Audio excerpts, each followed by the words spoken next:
طرف پانی پانی کی پکار ہے. واقعی اس مشکلات کا ہم شکار ہو چکے ہیں.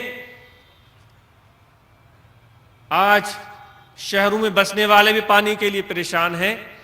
دیہات والے پہلے نہیں ہوتے تھے, آج وہ بھی پریشان ہیں کہ پانی کی قلت ہے. اور ہم بہت زوردار بیان بھی دیتے ہیں, احتجاج بھی ریکارڈ کرواتے ہیں, لیکن ہم نے کبھی یہ سوچا ہے, ضمناً میں بات کر رہا ہوں, کہ اس عظیم نعمت پانی کا قدر ہم نے کس قدر کیا ہے؟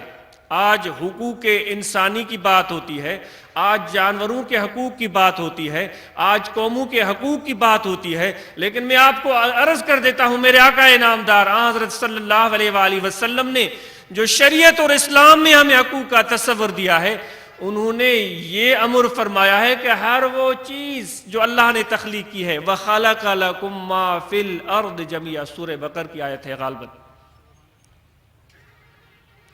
اس ذات نے تمہارے لیے پیدا کی, انسانوں تمہارے لیے, جو کچھ زمینوں میں اس نے پیدا کیا ہے تمہارے لیے.